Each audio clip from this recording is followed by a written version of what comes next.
What's going on, everyone? Welcome to another podcast episode. We are doing it via Facebook Live once again. So I want to invite everyone that's on Facebook right now to chime into the conversation. If you have questions for our guest, feel free to ask them. I will be sort of fielding all the questions as they come in.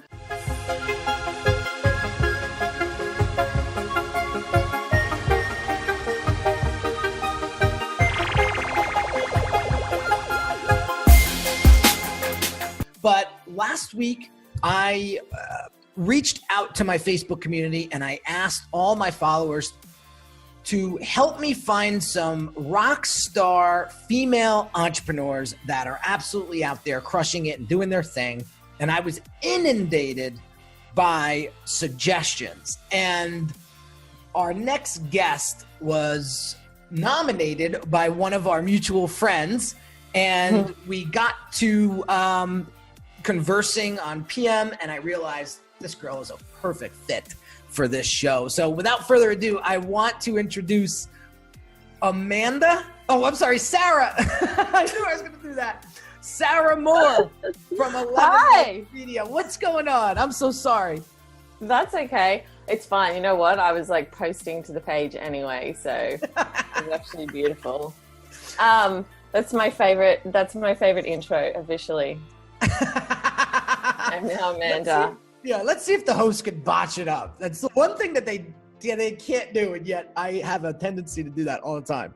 So it's a good way to make your guest feel a little less nervous. Well, I told you offline, there is completely no script to this. We're going off the cuff, and I have a little bit of a framework that I follow, but that's even a little shaky. But I want to first start off by hearing your story, how you created 11 Lights Media and where did that all come from? Okay, so I created 11 Lights Media back in, I'm going to say 2015. It basically came from, there's a long story and I always feel like it's too long, so I'm going to try and shorten it a little bit. Basically, I worked in corporate for a bit and became friends with our digital manager. And this is back in 2008, 2009, before social media was like a job description. Back the beginning of Twitter, not so much the beginning of Facebook, but really the beginning of traction in that area where it's like a thing to have a business on there. Mm-hmm. And she gave me some responsibilities in those areas, and I can't say I understood it. I'm not going to pretend like I was some social media prodigy, but I've always had tendencies towards marketing and advertising space, and I never really understood the difference. And I knew that I wanted to be in the digital space. So it was really kind of her to do that. We're still friends to this day. She lives in America, in San Francisco, working for Sephora, doing some fancy digital jobs. So shout out to Melanie Rowe, if she ever watches this. She basically gave me my first foray into the digital space. And then I was made redundant from that job, and 3 days later found out that I was pregnant. And I was ridiculously sick in that pregnancy, so it turned out to be a blessing in disguise. But once I stopped being sick, which was like 5 months in, I got itchy feet, and I was like, I need to start a business. I need to be doing something. And I've always sort of been that way. Like for a lot of people, that manifests differently. That manifests in like, I need to do something, so I'll clean, or I'll go to the shops, or I'll build something, or I'll rearrange my furniture. But for me, it was always like, I never like, why? So I would always be thinking about business. And it actually never occurred to me, like all growing up, like having jobs, it never occurred to me that I was like a business person. I was just like, how can I improve this business? How can I, So anyways, long story short, I had another business with my mum and I wanted to do all the digital end of it, and ended up doing a lot of other stuff that I hated doing it. And so I said that I hated doing. We had that business for a few years, and I said, I really need to start my own agency. So we got rid of that one and I started 11 Lights Media. And this is where I am today is a very different iteration to how it started. So that's pretty much the backstory to it. There isn't some those stories where they're like, I was singing since I was 3 years old and then I got my shot at American Idol. It's like, it wasn't like that. It was like I feel like a deer in the headlights. I feel like I'm one of those people who is like, you reach 25 years old and you're like, oh, you're good at that thing. Yeah. Like, and it never twigged to you earlier. Yeah. I'm slow. So my next question for you is this then. So what is exactly 11 Lights Media and what value does it provide to your audience? So who is your target audience and what value do you provide to them? Yeah. So that's a very interesting question. And it's something that I've really only started to nail down in, I would say, the last year. Okay. So as I said, we've been operating for a few years. And so I know the particulars of my client. I'm not going to necessarily go into that and bore people with it, but we deal with brands that are in a phase of their business where they're certainly not startup. They're in a phase where they're like, we want to build this business out to sell it. We want to build it out for legacy. Like, we want to hand it down. We're in that phase where we have our I's dotted and our T's crossed. And now we're in this place where we don't have a great social media presence. We're maybe not the hesitate to use this word, but like the famous brand in our space, in that niche. So we help them do that. So we tend to work with businesses that have been around a little while, like at least 5 years, and at least doing a certain turnover, because you'll notice, especially being in the digital space, there's a lot of digital agencies and specialists who really cater to that startup market. And I've worked with that market, but I am first and foremost a creative. And so I really struggled with that market because the value's not on the creative. They say it is, but it's not, because their focus is putting food on the table the next day. And creative doesn't always do that.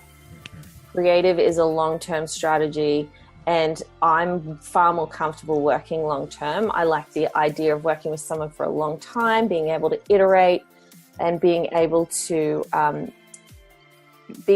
like know the brand intimately. Like, I become the voice of a brand.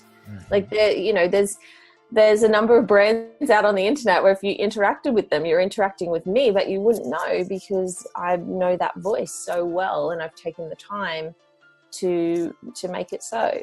So that's kind of who we work with, and that's the value that we bring over that long-term relationship, is that we essentially elevate them in their niche to being the go-to brand. That's our aim. Got it. So my next question is this. So there's a lot of brands out there, there's a lot of businesses out there that struggle with articulating their value. They struggle with connecting with their audience, right? Yeah. So, where do you see the problem most when it comes to business owners, entrepreneurs, connecting their mission, connecting their purpose, connecting all that passion that they have that created their business in the first place, and getting that out into the audience of their target, right? So like, what's some of their biggest pain points? Just before I answer that, I realized there's a really messy desk behind me. I'm tempted to just do this because it's really bugging me. I got a standing desk, right? And I love it, but I haven't got rid of the old desk and it's just got crap on it. So apologies for the visual noise. Apologies.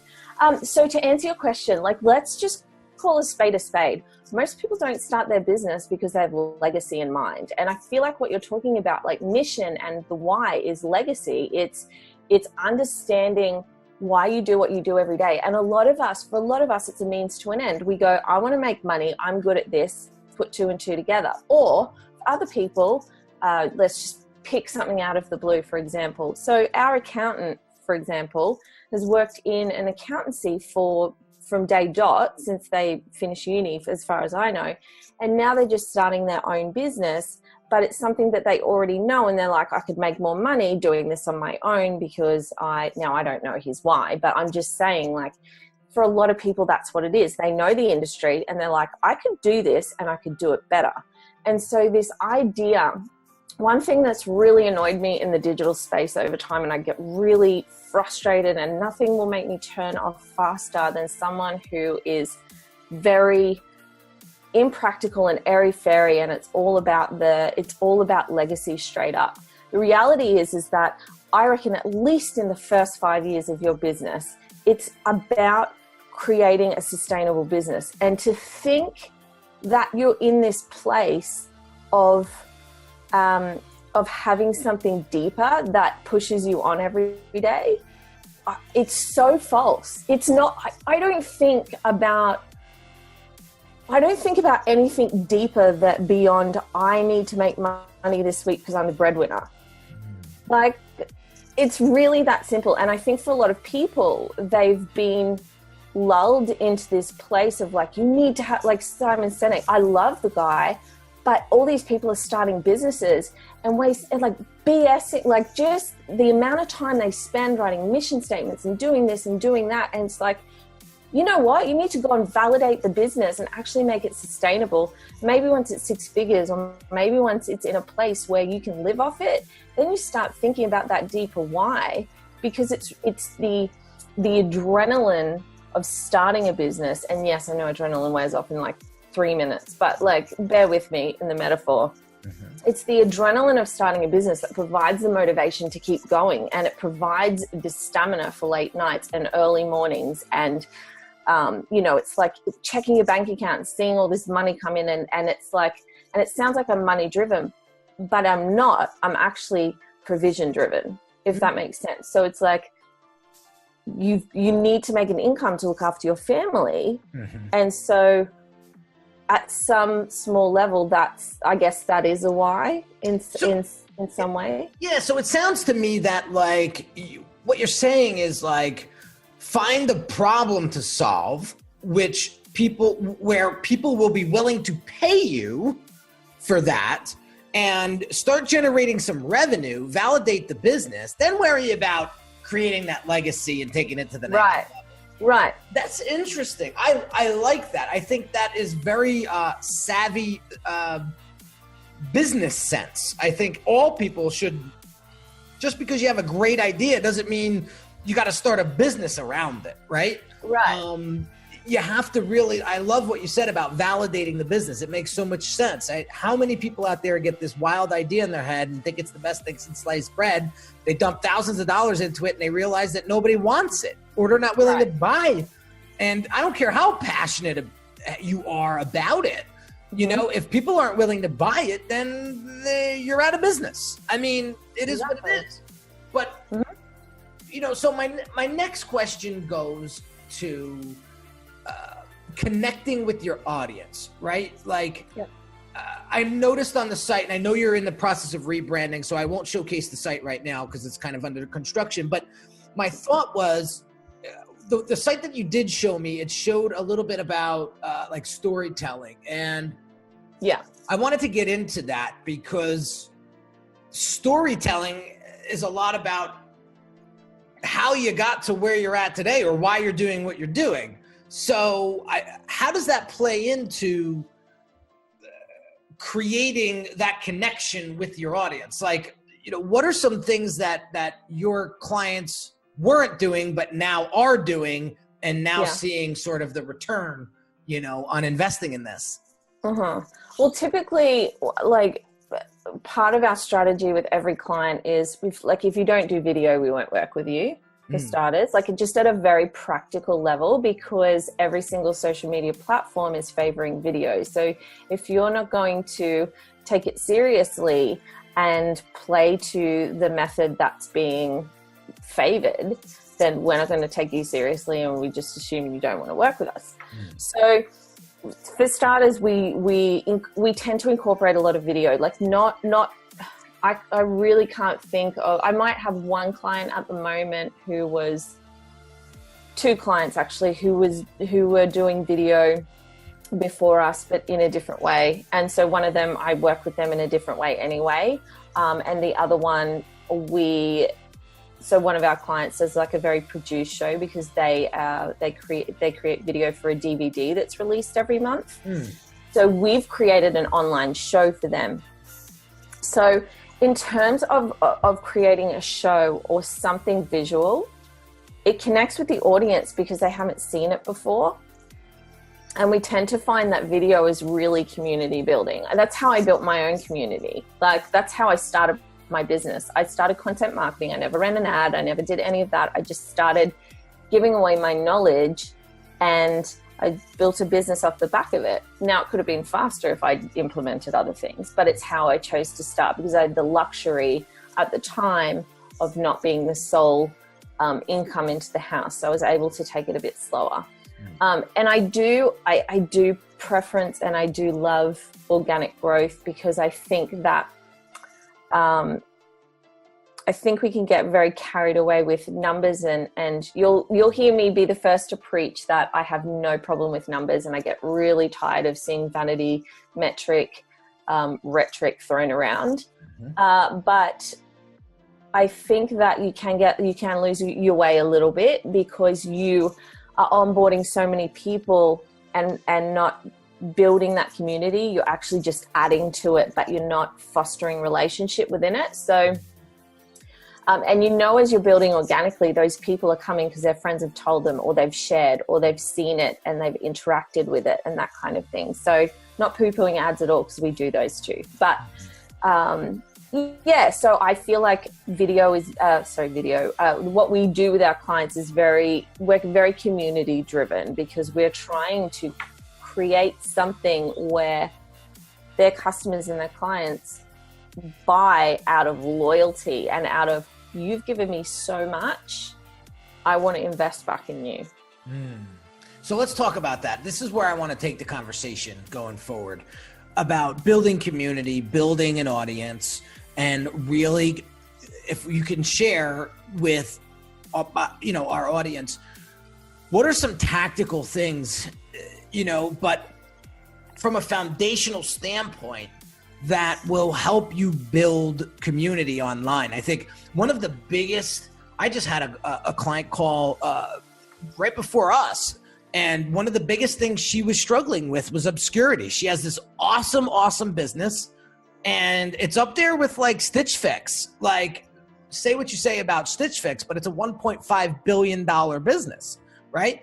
And her business is just as good, but nobody knows who she is. And so she struggles with building this community online. And so for somebody that does this every day and helps their clients with it, what are some community building strategies that we can really focus in on and take away from today's episode and start applying immediately?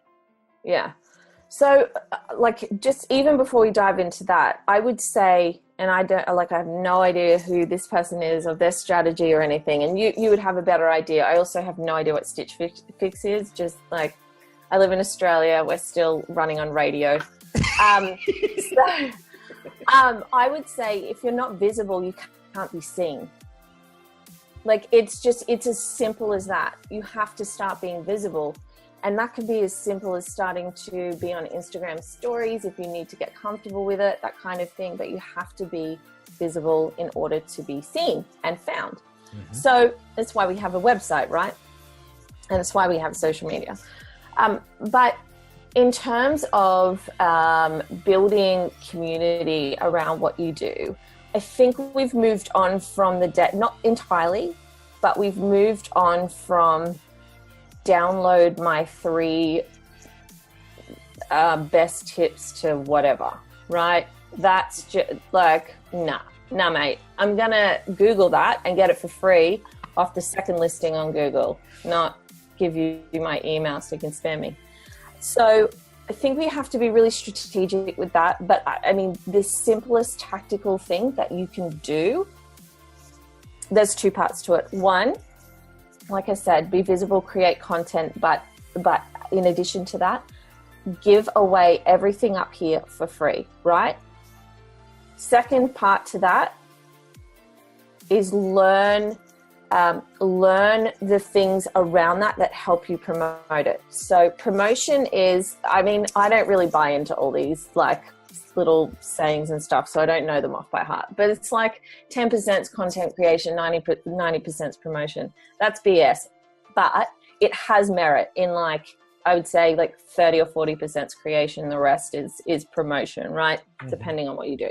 Mm-hmm. So learn how to put a video on YouTube and video SEO it so that you become number one. It's not as hard as you might think it is. It's harder to get to number one in Google. So learn those things, learn the platforms, and understand, like, if you can understand that Facebook values live video over everything else at this point, you will be going live every single day. Yeah. Now, in saying that, I don't practice that, but I also don't have the time to be doing that. But if you have the time to be doing it, I have clients who have done that like for a month at a time, and their statistics, like, of engagement, of reach, of all those things. And by the way, I use those words because people understand them. Mm-hmm. And that translates into sales for this person. They only put their product on sale once a year, the one I'm thinking of. Got it. But the good that it did for his business is incredible. And then he was able to download all those he did for a month and turn it into a lead magnet, which was far more valuable than 3 tips to your marketing strategy or something. It was like literally 31 days of practical advice in his given niche, blah, blah, blah, blah, blah. And it's all in video. It's all done. It's all there. So I would get visible, give it all away for free. Don't hold anything back. Don't worry about people ripping you off. Don't worry about IP. Don't worry about, if you're in motion, you will always be ahead. I like that. I like that. So I want to play devil's advocate a little bit, because I'm not a free guy. I don't give away anything for free other than, you know, the insight that I provide on my podcast, on my YouTube channel. And, you know, I don't hold anything back, to be honest with you. So you do give your stuff away for free. You can't say you don't. Like, you have a podcast and a YouTube channel. I get. All right. So here's the thing, though. Like, what I've noticed is people don't value free, but they'll value something that they paid $5,000 for, because, oh shit, I just invested $5,000 into that. And so what I've noticed is, not for me per se, because people do pay me what I want to be paid, which is a beautiful thing. But what I'm trying to say is, when you give away everything for free, mm-hmm. I've seen it happen to other people where they've become friend zoned by their audience. Yeah, no, I agree. So that's why I want to bring this up, because, like, I don't want to see our audience get friend zoned because they gave so much away for free that now they don't have anything to sell. And people are like, oh, well, I'll just wait for him to come on live, or I'll just wait for her to come on live because she'll just give me the answers there anyway. And I don't have to pay for anything. And so, you know, how do you get through that? Or what is a way to kind of defeat that? So, you know. So I have a few thoughts around that. The first is, it really depends what your business model is. So the person that I was just speaking about, my client who did that, you know, 30-day live challenge kind of thing, he has an audience of about 11,000 at the moment, and he onboards about, I'm going to say 150-ish, 200 people just once a year. He does that. It's a recurring revenue model for him, and that's his thing, right? So he can spend the year giving it away because it builds his audience, right? Because the value in what he brings is that he does in person what most people do online. And the value in that in this day and age is like, right? So there's that. There's that thought. The other one is, I want to tell you about this. I know someone who recently got rid of their entire email list. Now, I don't know how big it was. It would definitely have been in the thousands. And they just deleted the whole thing. And they said, the only people I'm keeping are people who've purchased my product. And from now on, the only people I'm keeping on my email list are people that purchase things I create. So she creates things. She'll charge $7 for it. But they bought, right? So they're already in that purchase process. They're trusting her at a greater level. She's getting rid of tire kickers. It's actually quite genius. But what I would say, the value of people who do a lot of, now I don't know exactly what you do, so forgive me if I simplify what you do.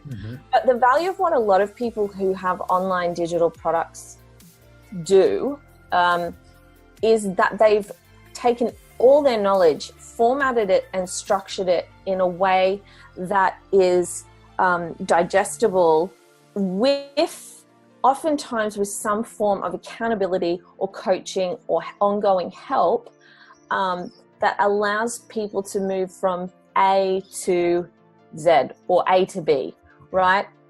So yeah, sure, I've put out everything. Like people who follow me religiously are probably bored of me by now because I say the same things over and over and over.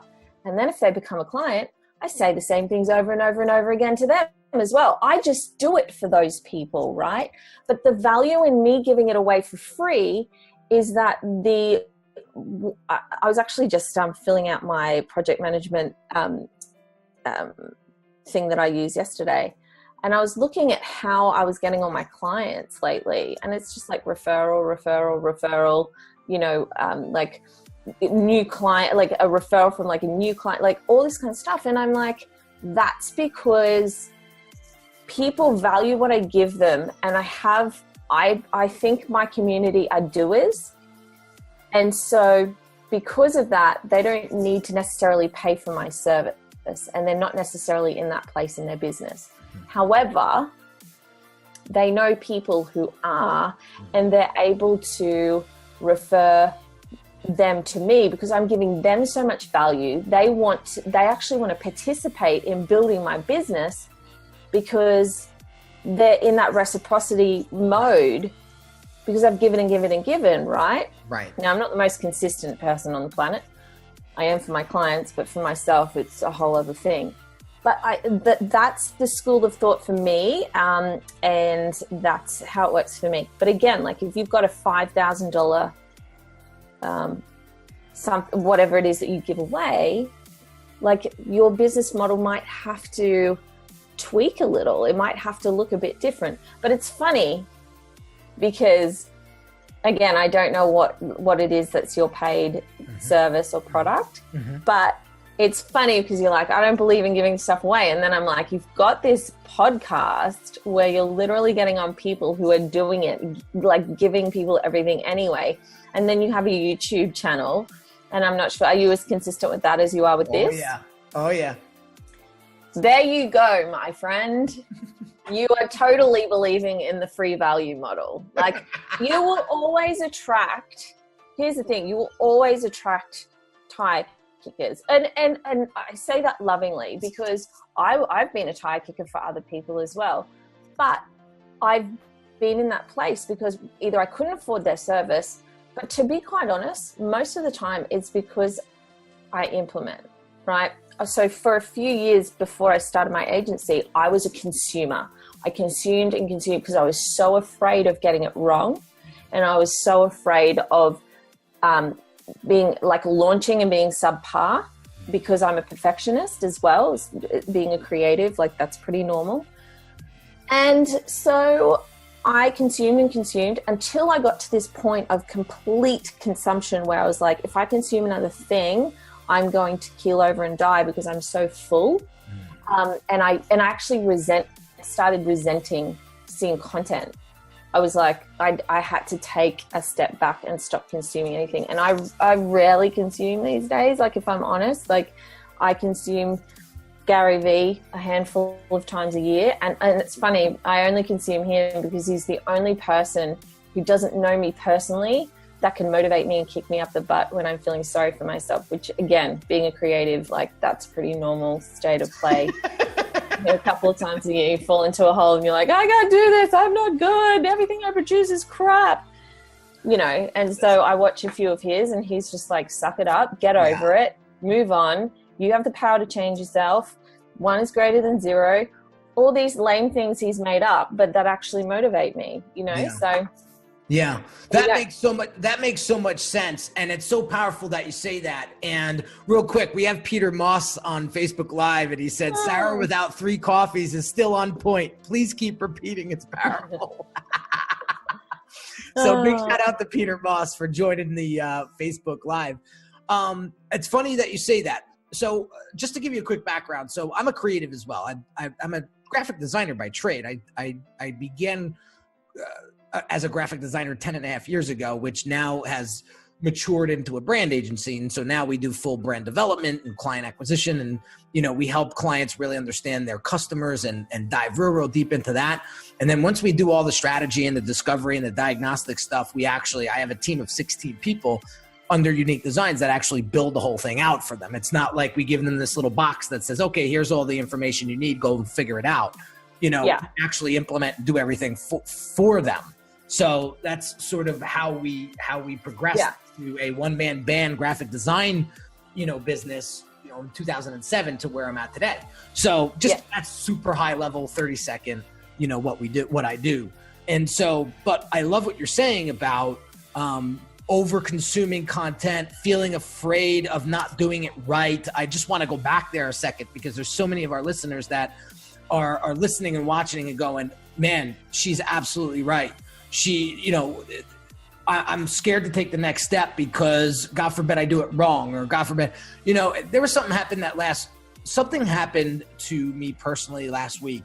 And I said to myself, fine, it happened. What's the worst thing that's going to happen? And I started and I rattled off like 3 things. And I was like, okay, you done? And I was like, yeah, you're done. And then I was like, well, you're still going to live. You're still going to have a business. You're going to have a house you're going to have a roof over your head. Tomorrow will come, and I'm not saying take tomorrow for granted, but what I'm saying is 9 times out of 10, it's really not that big of a deal. So like how do I say this and say it nicely, but kind of like get over yourself and just get out there and do. So I just wanted to unpack that and really shed some light onto what you just said, because that is really, really powerful. And that's one of the reasons why I bring guests on the show. We were talking about this offline, but the reason why I bring guests on the show is because we're all in this entrepreneurial journey together. And if you think that we're not, and you're trying to do this all by yourself, then, I kind of feel bad for you because it's going to be a lonely road. And I don't know if you're ever going to get to where you want to be. And so the reason why I bring on guests, and I'm doing this whole female entrepreneurial showcase this week, is because I want other female entrepreneurs out there to know that there's other gals just like you that are probably going through the same trials and tribulations. And I love that you are bringing this all to light because that's powerful stuff. So getting back to building community and some of the tactical strategies that we can talk about before we start to wrap this up is, one is, you mentioned before, get out there and just do it. Get out there in front of video, and even though if you're afraid, just practice if you have to, in a quiet room or by yourself. Just get familiar with the camera, the way you look, the way you sound, and do, right? And then from there, you said, give away your knowledge for free. And again, we debated on this a little bit, but I may be a little bit of a hypocrite here because I do a lot of that, but I want to spin it and I want to just share with the audience as well. On top of doing what Sarah mentioned as far as getting out there and kind of giving away your knowledge for free, What I would like to say on top of that is to demonstrate your expertise. And so if you're saying to yourself, well, what do I talk about online? Like, I don't know. Like, she says to create content, but I don't know what content to create. Yeah. Well, there's a big thing, if you don't know your audience, then you're right. You're not going to know what to put out there. Yeah. And so I spend 60% of my week, maybe even 70% of my week, studying my audience. And then that other sort of 20%, I am mastering my craft. And then that other 10%, I'm kind of talking to my audience because I know exactly what keeps them up at night. And so I just wanted to add that into and back up what you were saying as far as getting out there. Now, another person on Facebook Live said, Keith Copeland said, getting people into a closed Facebook group lets you give it away your insight and knowledge and expertise and helps you build your tribe. And I totally agree with that. Now, do you have anything to add to that to sort of explain to people how important that is? Yeah, I would actually want to add something to that that's probably a little bit controversial, but if you're going to start a Facebook group, make sure you've already thought out what it will look like and what it will do, because so many people start groups, especially now that there's data and analytics on the back of it, and most groups fail because there's already another one better. And so why would I be a part of that community? You have to think about a group is almost like starting a new business. Like, what's your point of difference? What are you going to give there that's better than your Facebook page? And I understand that people, they get the, you've got to deal with the algorithm on your page. But I'll tell, like, a hot tip, like, people turn off their notifications for groups too. So you still have to find a way that they either want to turn on their notifications or they don't want to turn your notifications off. There is only one group I belong to where my notifications are on, and that's actually the group that I'm in with Todd, our mutual friend. So because it's just my life support, my lifeline. There's about 10 or 12 of us that are like, it's like got 400 people in it, but it's secret. It's like there's 10 or 12 of us that are super active, and it's like if someone posts, I'm there to see what they post, because they're my close friends. So I would just say that, but I don't know if that's helpful to anyone. Well, I want to add to that, and it's funny. Again, do your homework before you set out and do something, whether it be business, entrepreneurial, online, on social. Like, I get it, right? And I want to add to that, and I think to answer that question is to create engagement. Like, and so you kind of said it, but you didn't say it. The reason why that's the only group that you have your notifications on still for is because it's extremely engaging to you, and you got those 12 people that are, like you said, your lifeline, but you engage each other. And how do you engage? Well, you ask questions. You connect people with other people, that are in the group that may be of benefit to that person. I had somebody come into my group last week and say, I need some help with Facebook videos, like ads. How do we craft them? How do we put them together? And so there's a bunch of people in my group that are video sort of experts, right? I have some real high-end people, and I have some guys that will get their hands dirty, and they're looking to just grind it out and start, and they'll work for free, for Christ's sake, because they just want to get the experience, right? So one or two people came to mind, and I just tagged them, and I said, Mike, this is the person you want to talk to, and boom, they were on a call the next day because they both hit me up on private messenger and said, thanks for hooking us up. And so, if you want to create a Facebook group that's thriving and it's different from everybody else, then engage that group.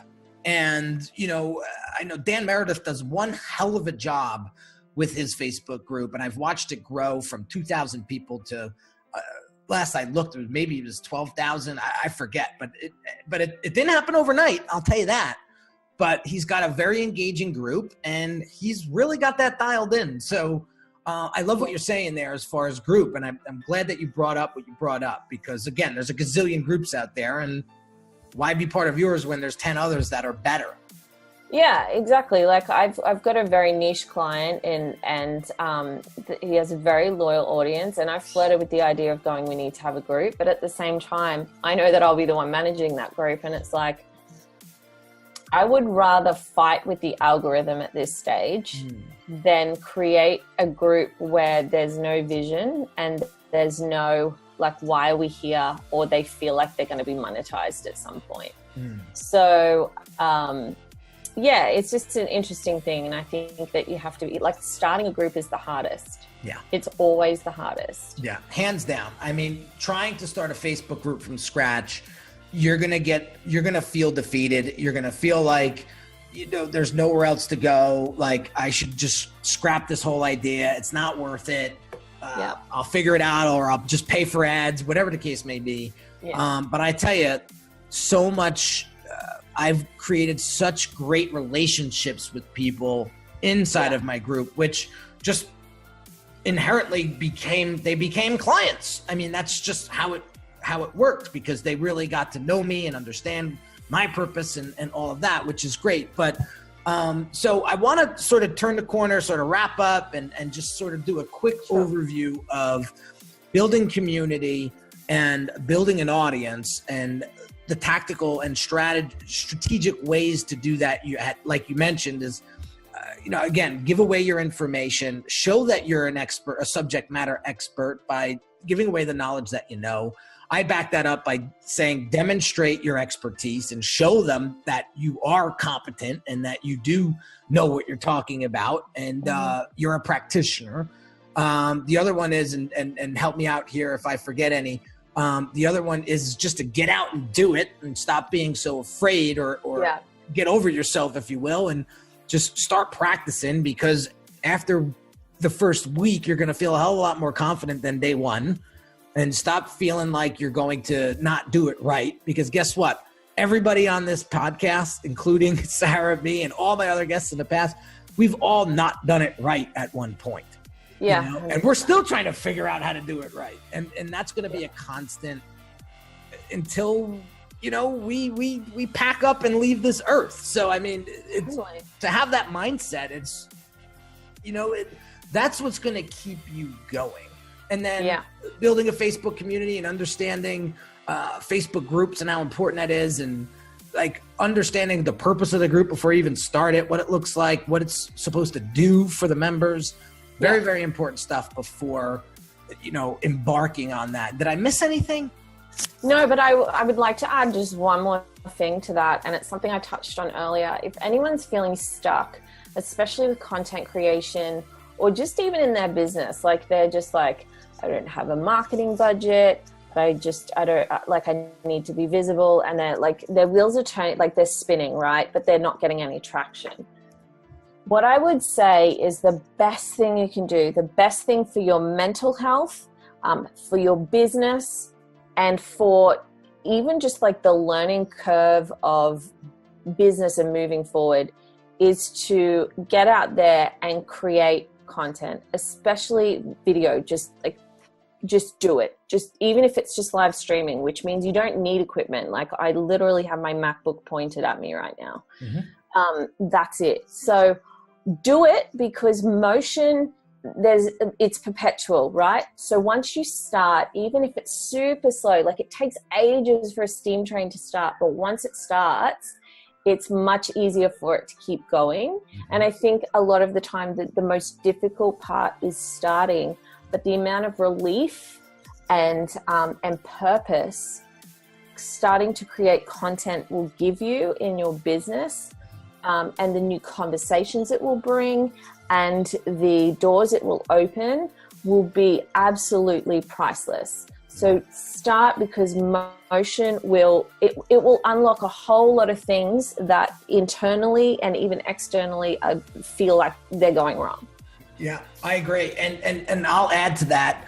Again, like think about it on the flip side. Think about when that locomotive gets the momentum and starts to build up that speed.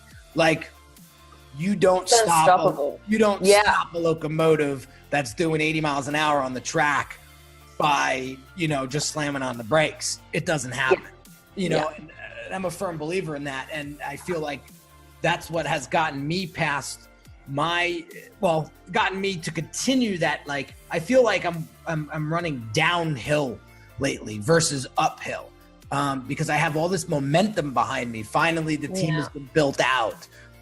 Finally, I've refined my message.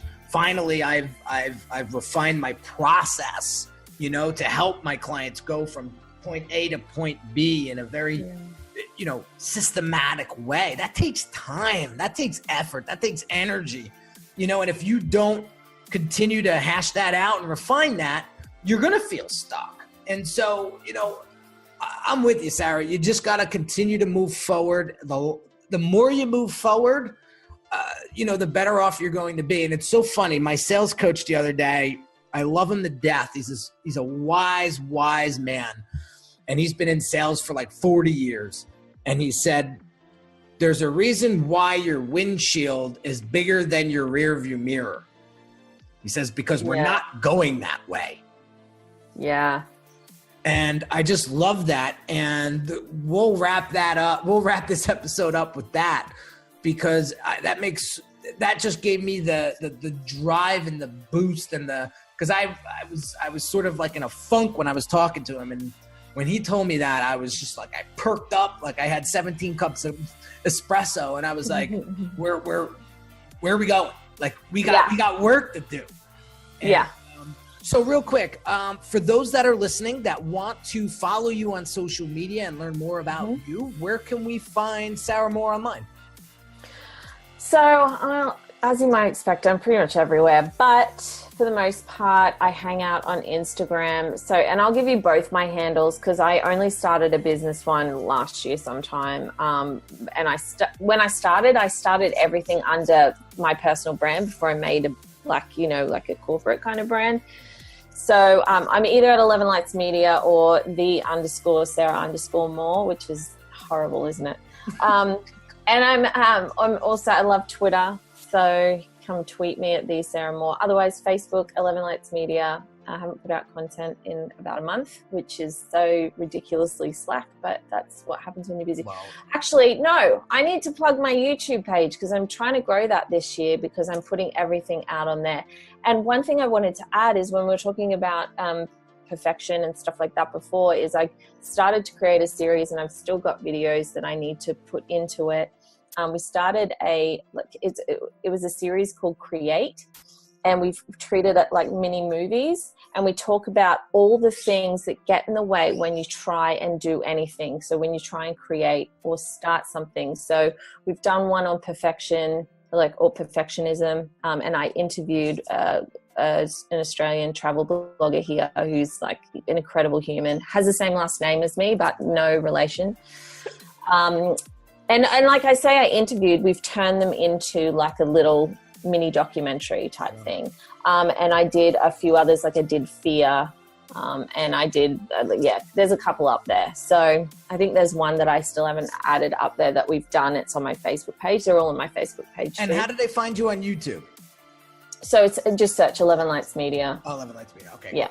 All right. Yeah, awesome. You'll see my face. Listen, Sarah, thank you so much for waking up. Like, I actually saw the sunrise in the back. I know, this was dark when we started. You woke up at like the ass crack of dawn to do this interview. So I just want to say thank you so much for spending your morning with us, and spending the time with us and sharing your expertise, sharing your insight, sharing your wisdom and knowledge on what it is that you do to help us grow bigger communities online, so we can get in front of the right people to help more people with our products and services. So there you have it, guys. Another podcast episode in the books as we continue our female entrepreneurial showcase. We have a bunch of guests coming up this week that are absolutely amazing. I was looking at some of them over the weekend that are all lined up, and I just cannot wait to share this with you. So the rest of the week, we're going to be interviewing and having co-hosts, just rock star female entrepreneurs like Sarah Moore that are continuing to make this world a better place and empowering and inspiring other people to just live happier lives, because that's what it is that I believe all of our purposes, and the people that I connect with, I feel like there's some alignment there. And so again, Sarah, thank you so much for being part of the show. Thanks for having me. I really had fun. Thank you. Awesome. So real quick, guys, before I forget, if you haven't joined the Brand Doctors Hangout Facebook group, go and check that out right now. If you haven't subscribed to this podcast and or YouTube channel, please, I invite you to go and check that out and subscribe to that right now. And if you haven't shared it with a friend or a colleague, I appreciate you and thank you in advance for all of that. I'm signing out. I'll catch you on the next episode. Have an awesome day and keep rocking.